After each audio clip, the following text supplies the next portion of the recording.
You know, as someone who's had an interest in the paranormal for my entire life, I'm able to somewhat pinpoint where that interest started and how it evolved over time.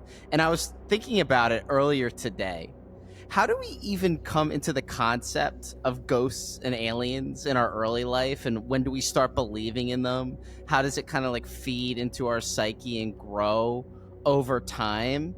And before the internet, I'm not sure how people would answer that question. I think it'd just be myth that you learn in high school, or maybe parents pass down tales, or maybe you've just had experiences of your own. But for me, I'll say most of my journey started, and I think we should do a video on this at some point, is with the urban legend Bloody Mary.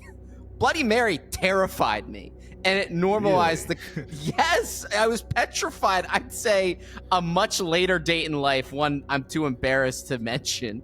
I was scared of Bloody Mary. And once I heard about that, I was like, wait, so what does that mean? So I grew up Christian. I already knew what demons are. And I remember going to a youth group event one night, and they brought in someone who spoke out against Satanism, the occult, and satanic rituals. And it showed these strange grainy clips of satanic ritual reenactments, which I'd love to see at this day, but at the time I was horrified, and everyone in the room carried on like it was perfectly normal. But for me, I was like, whoa, this is really strange. You would have hated me back then because I was the one kid at sleepover that would just deliberately say Bloody Mary or Candyman 3 times and try to invoke it. Maybe I needed someone like that to break me in, but at the time, yes, I would have hated you. And at this time, I do as well. So, you start to develop through that fear a fascination. And with that fascination was the advent of dial-up internet. And dial-up internet now no longer exists, but some of the websites from that time do. And I can recall 3 websites off the top of my head, and one of them might have come in a little bit after dial-up when we were using cable, but 3 places in particular that shaped a lot of how I thought about ghosts and the paranormal. One of them was, which we'll do a special episode on, the GameFAQs Paranormal Conspiracy message board. I spent a lot of time on there and talked to it. Some would say it's the first online community I was ever a part of. Okay, the other place. Hearing about GameFAQs, like not just from you, but from a lot of other people, it's like, damn, that was really the Reddit before Reddit existed. It seems like. Well, the reason why was because they had these text guides for any game that was out then. So there weren't a lot of resources for gaming guides. So when I was playing A Link to the Past on Game Boy Color, I couldn't figure out what to do next because I was an idiot. I would go on GameFAQs. And what you find out looking for these guides is there's sub-message boards on there with other people that are gamer losers like you that talk about things that aren't video games, right? There's an entire legacy around just that message board in particular that I can't wait to go into at some point. But the other website that I'm talking about today is as old as GameFAQs. It's called the Shadowlands.net. And the interesting part about this website is that to this day, and you can see at the bottom of its homepage, visitors since December 1994, okay? To this day, it still exists. This is not in an archive. This is in a preserved domain that someone's upkeeping. This website has been cataloged for a long time. So I'll just go ahead. Of the pre-Y2K era. Damn. It is. And you don't appreciate it at the time when you're younger, but websites like this, they're getting older and older and slowly fading away. Back to GameFAQs for a second. I had a very popular, and it ties in with this website. There's an index of haunted places on this Shadowlands website, which I visited and cataloged them for the GameFAQs Paranormal message board. This is so nerdy. And someone liked our adventures so much they made a wiki scratch pad of our adventures, and it cataloged them. It showed like what happened, what people's reactions were to them. This is like really bizarre niche internet era stuff. That scratch pad's gone. It disappeared with the old internet, as did a lot of other stuff. But the Shadowlands Haunted Places Index, where we used to find the locations where we went to, is still standing. So I'll just read from the front page of it real quick. Welcome to the Shadowlands Ghosts and Hauntings page, the internet's original ghost website. I believe that. Mm. We have assisted thousands of people through this website alone. We also have educated the general public and ghost hunters from the points of view of researchers, as well as that of someone who's experiencing things they do not understand. This page is a place where you can get information, comfort, and help. Okay, I won't bring up the names of the people for those. I need help, please. Like, it goes to a website from 1994 for their ghost problem. But before I get too far and go into the actual locations that are on here and read through some of them, most of the ones I've visited myself, I want to know, Tyson, what kind of built your interest in the paranormal, the otherworldly when you were a kid? When did it come from the unconscious into the conscious, and maybe something that you thought about day to day? So I was thinking about that as you were speaking about that, and I wasn't privileged enough to enter like those forums until later on in life. Like I didn't even know what anything beyond YouTube or Instagram was until I was like 15. And the crazy thing is that my journey into the paranormal came from this Android app called Funny Jokes Daily. This is awesome. Okay. So it's sort of like GameFAQs, where they would have like these people trying to post jokes and they would get like liked or upvoted. But then sometimes between the cracks, sometimes people would post like scary stuff, and that was when I came across my first creepypasta. It was a ritual as to how someone could become a werewolf. I think, if I remember correctly, you have to like be under full moon. You have to stab a tree trunk and then like cross over it 3 times or something like that.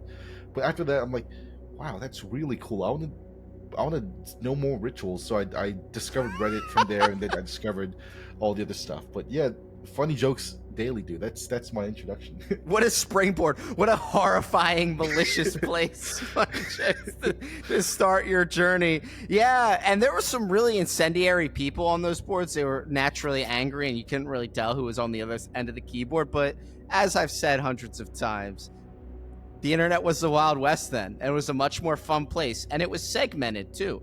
People could go to where they wanted to see what they wanted to see, completely unregulated. There was something important about that. There was something important about that speech at that time. And I could, the other website I wanted to mention in passing that still might exist is called Godlike Productions.net, and they were kind of the rival to the GameFAQs message board. We do drive-bys there. But I remember reading a story on there one time about, and this is early, I'm talking about in the 90s still. Maybe 90s, early 2000s. But a story about someone was, I don't know, their friends were making fun of them and locked this person inside a porta potty, and then the porta potty started like deconstructing all around him, and he started to see some spirit angel over his head, and he started crying, and everything went back north. It's really like bizarre story, but when you're young, your head can't comprehend things like that, and instead they just scare you. And there was one on GameFAQs where there was a man on the ceiling just staring down at someone. So for a long time, I was afraid to fall asleep because I just thought when I closed my eyes, there'd be a man on the ceiling staring down at me. These are horrifying stories. I'd love to read over some of these. I'm sorry, but that porta potty story where this guy goes into another dimension inside the porta potty, that just sounds like someone that stayed there for too long and got high off the poop fumes, you know? I think maybe that was. He was sort of having a trip, that's why Godlike Productions was inferior to the GameFAQs message board. So there you go. That's why we made fun of those guys. But there's a part of the Shadowlands website that we're talking about today, and that is the haunted places. So if you go to shadowlands.net/ghost, and go to the bottom, there's a link to a place called Haunted Places. Okay, if you click that, it goes. And I love the old school internet backgrounds with the repeating patterns. It's so unsightly, and you never thought you would miss that because you thought the internet would look like that forever. It obviously looks nothing like that. I mean, now most of what we do on the internet is consolidated between 5 different sites. We don't get unique website experiences like this anymore. So if you go to the shadowlands.net/places, after clicking that link, it says, we created this page to help answer the numerous questions we get regarding local hauntings and ghosts in a state-by-state, country list of haunted places. This page requires your help to grow. So a lot of this is user submitted. I would say all of it is. So users will update, submit, keep tabs on different haunted places.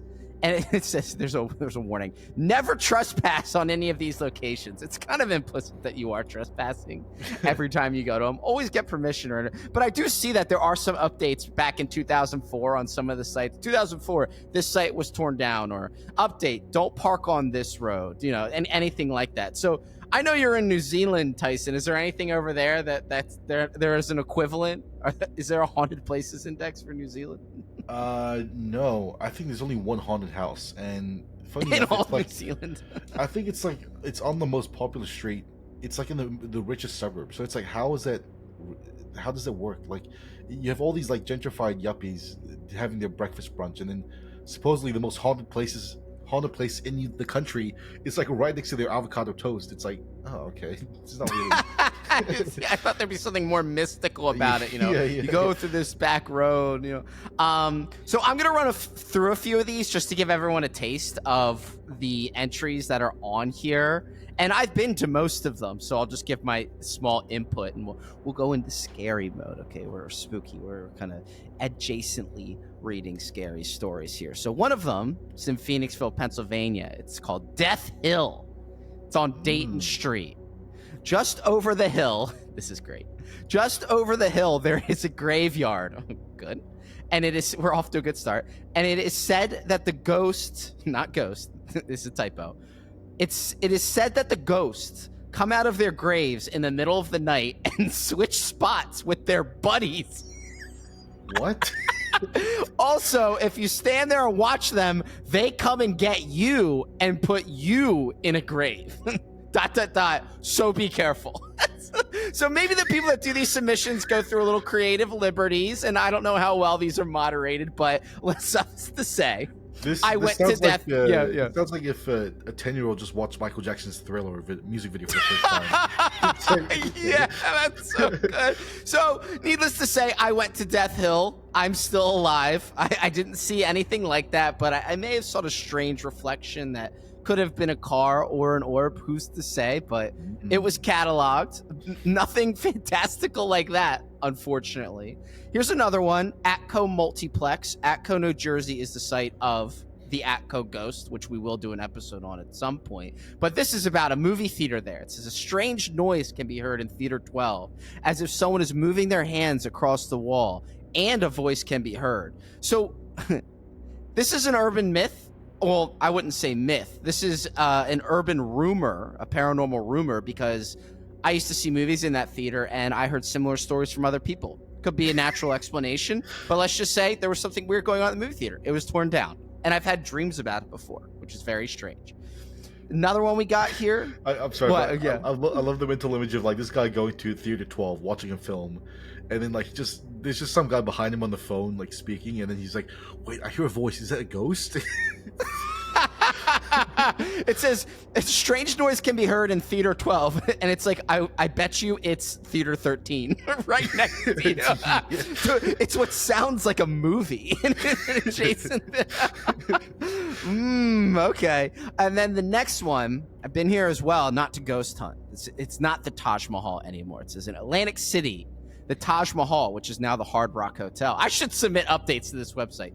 It is said that a man jumped from the 10th floor of the garage and haunts that area every night around midnight. You know what's so funny, Tyson? You want to know how much of a loser I am? I remember looking at this entry before, and it used to say that there was an Indian man ghost there. So I think whoever submitted it was like, yeah, right? How on brand is that? An Indian man at the Taj Mahal. They couldn't help with the Taj Mahal connection, really, dude. Yeah.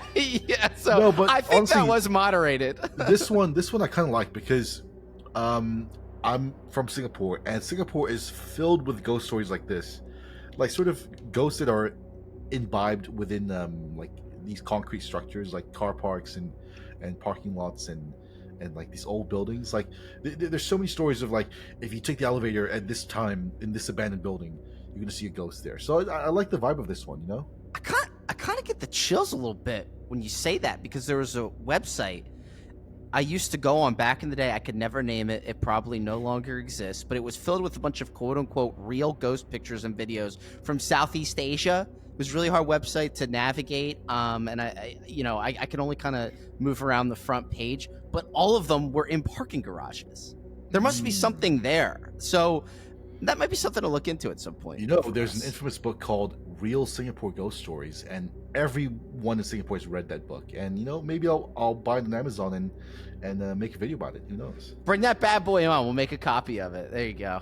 We'll do a little reading. So it's Southeast Asian Singaporean ghost stories. But for now, we're staying in the U.S. This is about Cape May, New Jersey. Cape May, New Jersey, World War II bunker. Okay. Cape May is one of the most haunted towns in the world, actually, and it was named top 5 most haunted towns in the U.S. I've spent some time there. This is Cape May World War II bunker. The magazine at Cape May Point once housed guns to protect the coast from Nazi subs. Something tells me they didn't get used. A ghostly crew haunts this bunker. No one died there. I don't know why there would be ghosts. Soldiers have also been seen on the beach surrounding the bunker. To me, this is, hey, we have an old structure from wartime. Like, let's just say it's haunted by ghosts, and we'll throw Nazis in there too. So I'm willing to let that one go. I don't think Nazi submarines were patrolling the American coast ever. Were they? Like, No, I don't think they ever did that. No, but after Pearl Harbor, you couldn't take any chances. But I don't think they were around New Jersey. That's true. Yeah, that's even true. even Nazis drew the line at going to the Jersey Shore. I'm poking fun at myself. So, Cinnaminson, New Jersey, Maple Shade, South Fork Landing Road near the Jug Handle Inn. Phenomenal wings, great place to go. When crossing Route 73 from Jug Handle Inn late at night, crossing the Little Metal Bridge, spelled Medal, it's good. I like the typos. They add character, right? Bridge near Winter's Farm, a car follows you to the bridge, then vanishes. It only happens around 12 o'clock on a cold night in the winter. It happens both ways crossing the bridge. I might have to go do some investigation on this one myself, but cars, I believe in phantom cars, okay? I believe in a lot of paranormal stuff. Some things I draw the line, but I have been followed by strange vehicles, not on this road in particular, but I buy that. I do buy that. I think there's something strange about vehicle headlights following you at night in weird places. I don't think it's always just crazy rednecks or dumb bored kids. So yeah, this one I actually like a lot. It's a bit more specific than the others, and I like the vibe that, you know, if you do this specific thing, this thing happens. You know, I like that kind of thing. That's true, because it's a callback to something that may have happened in the past. What if someone got in a car accident and died on that bridge at midnight on a cold night? You know, there's like a romanticization there, which I like. So, best for last, this is in Tabernacle, New Jersey, Coranza Road, infamous haunted road in New Jersey that I have been on many times. It says a long road in the pines, said to be the living place of the Jersey Devil. Fact check, true. But this road is more than that. It is haunted by many ghosts. Okay, fair. The Jersey Devil is hosting them. He said, hey, come on by, you know, whatever. It's my nest. The road is named after a Mexican pilot who crashed on the road. There is a big memorial there for him. True. It is said and has been told that 8:30 p.m. July 12th or the 12th of any month at 8:30, if you have a voice recorder, you can hear his plane. It is a strange road if you go down it at night. True. You get the feeling that you are being watched from the woods by something, but you gnaw. It is not human. It's misspelled. No, it's gnaw. I just like that. If you ever go out there, bring a flashlight. There is no light out on the road. Totally true. And if you guys like this episode, listen to an earlier one about the Jersey Devil where I talk about my adventure on the road. There was a phantom truck that followed us. There was a mutilated cattle, and it's a creepy place. And I've been there many times, and part of that Game Facts paranormal conspiracy investigation that I did years ago with my friend, we went here, and it's strange. It's strange. And it's very vacant. It's in the middle of nowhere. And I think it's one of the scarier Wharton State Forest haunt spots. So, what do you think about that one? You know, to add a little bit more sauce to your real life story with the Jersey Devil, I think I remember one segment where you told me that as you were being chased by the supposed phantom vehicle, you tried to shine some light back towards the vehicle, but for some reason the light, it didn't bounce off the car. It was still pitch black, and no matter how much light you shined onto it, it still wouldn't light up, as if there was nothing there. And I think that's a cool element. I like that. It's almost as if it's headlights only. That's it. Exactly. It's like Yeah, that's an cool. imitation of what they think are headlights. And I have a strange story that an old youth pastor told me years ago, that he tried to go to this site one time, the memorial, and it was covered in this like green sludge in spelling out someone's name, Lisa, over and over. He could have been making it up, but the story scared me at the time. So Tabernacle, Coranza Road, drive out there when you get the chance. But yeah, I mean, I'm just glad this piece of internet still exists. And hey, I just read a few sites around New Jersey and Pennsylvania. It's got every state on there. So go take a look at your state. I'm sure it's a list, and I'm sure there's probably a town that's not too far from your own that's listed on here. But whoever's running this website, keep it up. Look, it even has New Zealand. There we go. Really? There's about Okay, 1, let's 2, go. 3, 4, 5, 6, 7, 8, 9. There's 9 of them on there. So I'll send you the link. You give it a shot. Maybe you can read some of those sometime. But yeah. It's kind of a shame that these sites don't exist anymore, because they really add so much soul to the internet. And I guess the equivalent of this site back then today would be a YouTube channel that does coverage on these kind of things. But it's just a shame that it used to be so cool when you would discover a real site, and then no one else would know about it. Well, I used to. We did an episode on this as well, on bridges and portals. So we did it on bridges and stairs and doors as portals to others' dimensions. I got into that because I found a website that talked about only that. It's long gone now, but you used to have this is your passion project. This is your website that you put together on a subject that's interesting to you. We don't have that anymore on the internet. So I'm glad we have the Haunted Index, and I'm glad we could bring it up to you guys. And until next time, we are the Scary Door.